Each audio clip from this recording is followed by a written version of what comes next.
Hey, Brian, look, I'm going to be leaving the Tampa Bay Bandits. I'm going to let you go at it. I'm so glad that you've stepped in to have some fun and become a quick part of the league.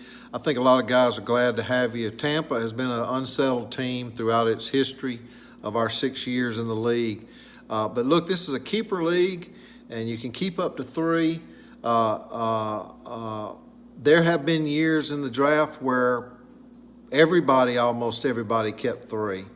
And then there's been years where 3 or 4 teams kept at least one, a couple maybe none.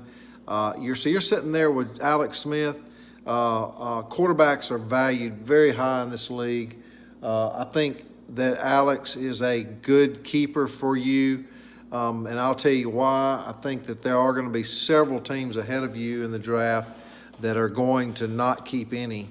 So Barkley's going to be the first guy to show up in our draft on draft night. He'll be the first guy to show up. After Barkley will be the likes of anybody from Jarvis Landry to Crowell to maybe a quarterback like Stafford or something like that. Those are the type of players that you're going to be seeing by the time you get your first pick, even if you kept none. Barkley will definitely be gone. The top 30 positions with running backs and wide receivers will be gone. 1 or 2 absolute top tight ends might be gone. So you won't see any of those guys when the draft opens up. So you are at a little bit of disadvantage. It's good to build your team during the whole year,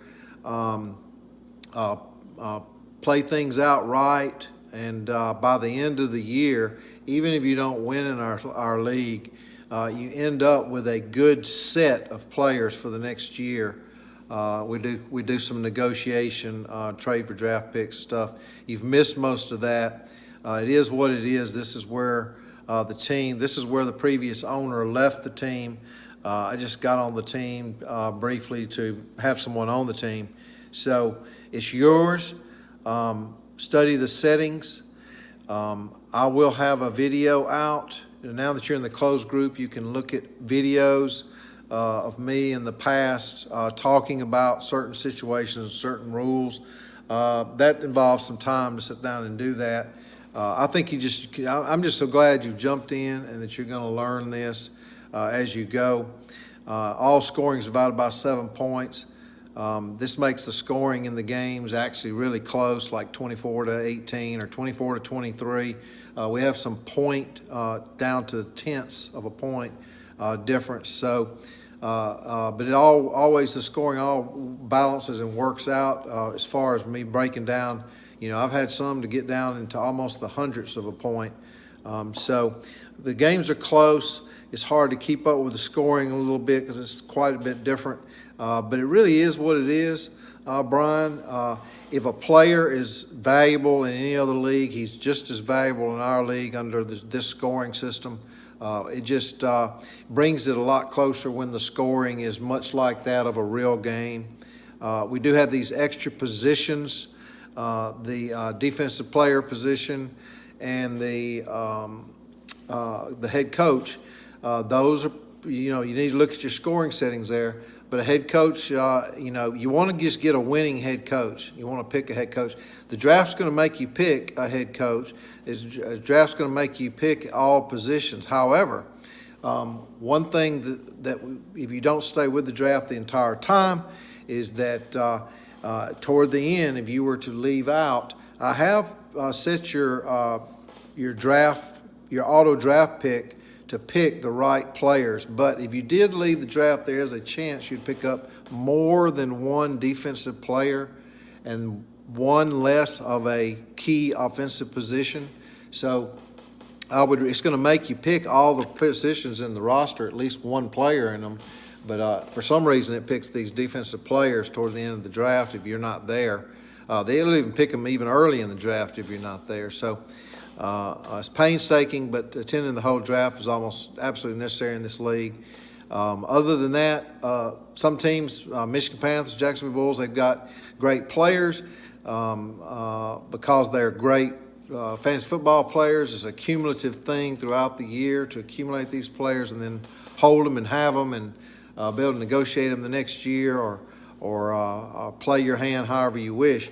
So I figure about 40 of the top players will be kept by league team owners, so that when the draft opens, there won't be much there for you.